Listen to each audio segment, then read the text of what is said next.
to spend money. We've let them do that. We need to stop. Thoughts, issues, questions? Yes, sir. Last Wednesday, I went to a Tammy Duckworth event. I had RSVP to say that I was coming, but they wouldn't let me in. Stop for a moment. Back up. Boop, boop, boop. First of all, Tammy Duckworth had an event? She had an event in Lincolnshire. Okay, and you're telling me that you had to RSVP for an event? How many of you RSVP'd for this event? You RSVP for events? But they wouldn't let me in anyway. Why? Because I violated their dress code. What's in a dress? Oh, I had a Joe Walsh t-shirt on.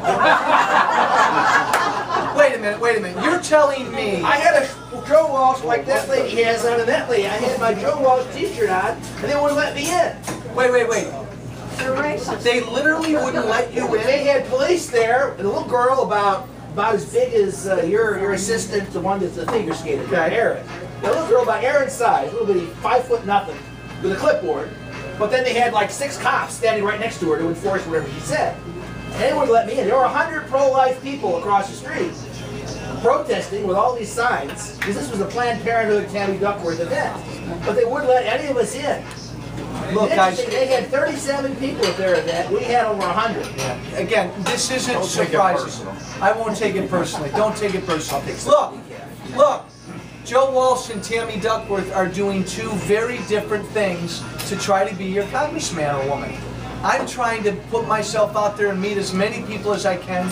You don't have to RSVP to come to one of my events. There's no dress code. If you were wearing a Tammy Duckworth t-shirt, God love you, God bless you. And by the way, every time Joe Walsh has an event, there's Tammy's allies filming me. That doesn't matter to me. But Tammy Duckworth is doing the exact opposite. If and when Tammy ever gets out, and guys, this isn't surprising. David Axelrod and Rahm Emanuel handpicked her. They drew this district for her, and they told her, try not to get out a lot. We drew a really nice district for you. You'll be fine. And so every now and then when she goes out, they're usually private affairs. You have to call in to RSVP. Sometimes they check you at the door. They ask you what your questions are because they, oh my God, they don't want her to have to take a question she's not ready for. Hey, 2 different ways to run a campaign to become your rep. But no dress codes, except socks. You ought to wear socks.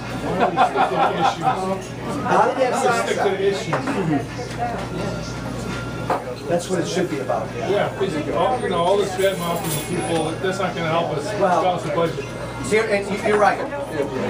This election between Romney and Obama and Walsh and Duckworth should be about nothing but the issues. Which is why I've invited Tammy to debate me monthly since April. She won't get out and debate issues with me. When I said a few months ago that, Tammy, you talk about your service too much, I want you to talk about the issues.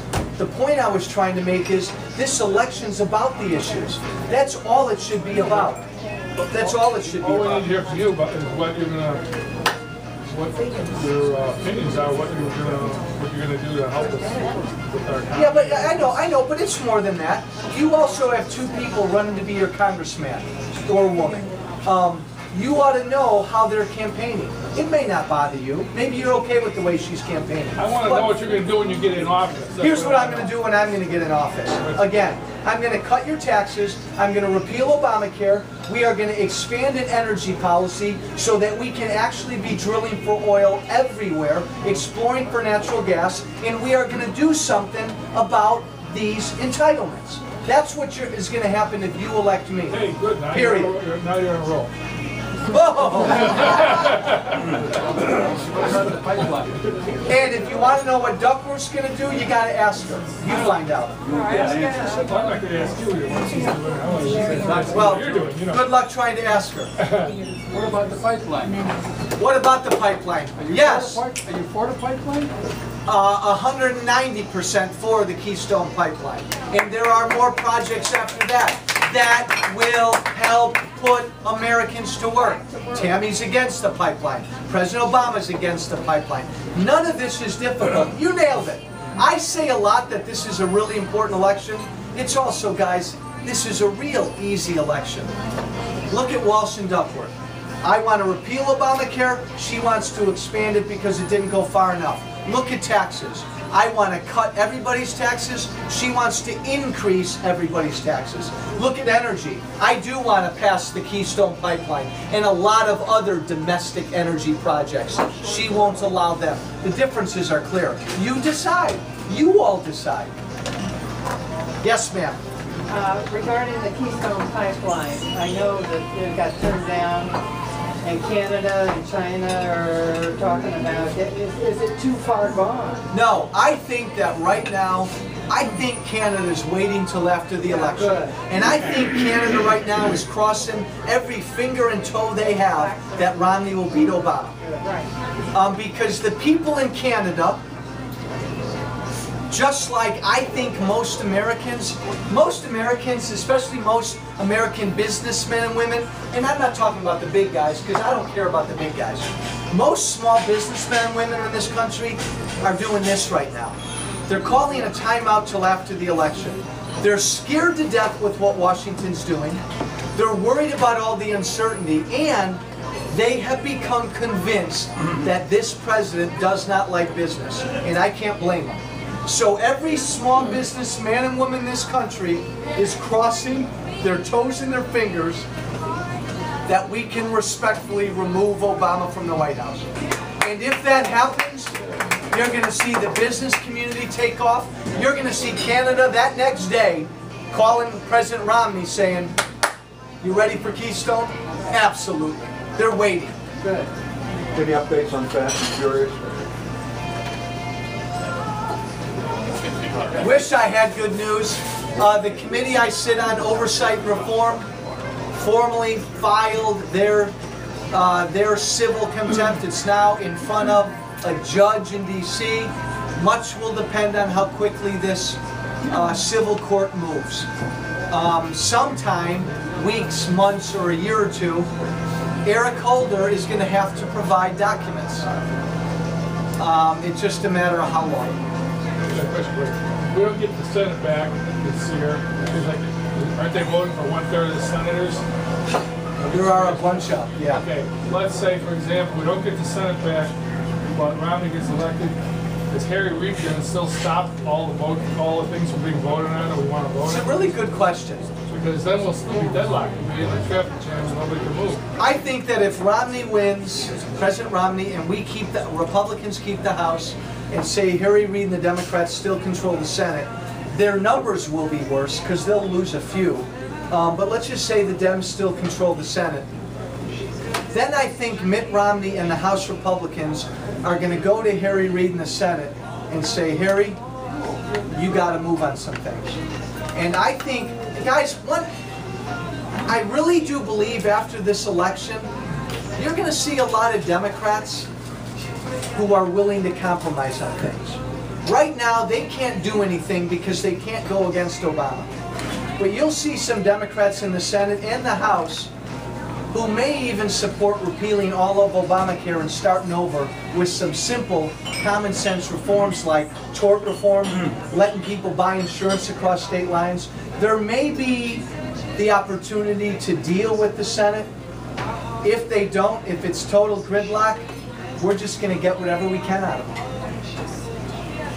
I think the American people are going to decide. Can't they force Harry Reid to vote on something?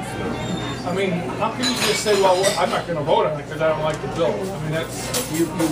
You've got the ability to filibuster. You've got the ability. The minority power does have the ability to do things in the Senate. We may not take the Senate, but I think most everybody feels we'll at least increase our numbers, which will decrease Harry Reid's margin to deal. And if he loses the White House, I mean, a big thing that Harry Reid's got going for him right now is he's running interference for Obama. He can be the bad guy, and Obama can just be out there and campaign and not do anything. If Mitt Romney's in the White House, it does change things. Yes, sir. People in the foreign policy, Yeah. how do you feel about being involved in so many Middle Eastern wars, trying to get ourselves whipped into? It goes to what Dan said. I don't want to be the world's policeman. We shouldn't be invading countries left and right. We shouldn't be nation building. Thanks. Hey, Helene. Hey. Here's what I believe, and I've said this before. There is an evil around the world that's trying to kill us. It's a growing radical strain of Islam. And it's out there in the big bad world, and it's here in this country. Our government needs to protect us from that. That doesn't mean we go and invade countries. That doesn't mean we engage in war with various nations.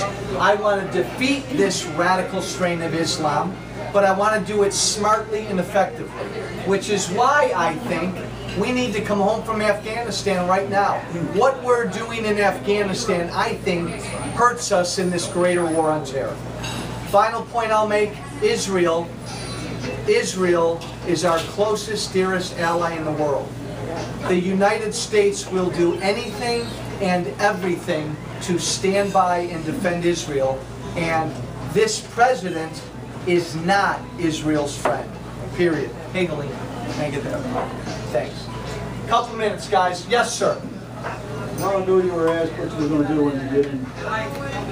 Among the things you mentioned was you're going to lower taxes. I'm going to try. Okay, but I'm probably twice your age, and you know how many times I've heard that? And how many times the taxes have been lowered? It's words in and out of my ears. That's going to You're going to give the rich tax breaks because they're going to provide jobs. People going up. It's the same old thing, the trickle-down theory. I'm right. I don't buy it. I'm right there with you. Part of why Republicans have not done well for a while is that they stopped acting like Republicans should act. And if Democrats are the party of government, and they are, Democrats believe in big government. President Obama and Tammy Duckworth want every American dependent upon government. That's what they believe, fair enough. But if that's what they believe, Republicans, when they do well, they stand for everything else. They stand for the individuals, they stand for families, free enterprise and small business. They stand for super low taxes. They stand for low or invisible regulations, and we have gotten away from that. So if you worry about Republicans doing what they should do, I have the same worries. And if the Republicans get the keys to Washington and we don't deliver on these things that Americans care about, Republicans will be overrun. read my lips, don't do touch. Yes, ma'am. I don't know quite how to put this, but you talk about stemming the course of evil in the world. Yes. Okay. Evil has many faces. Yes. What I need to hear, what many people, but more specifically, I'd say fewer people, are very concerned about the religious liberties and the freedom for all Americans to live according to the Constitution of God. Hey, you want to get worked up about something? I can't hear it. I'll repeat it. I'll repeat it. And you're going to hear my answer.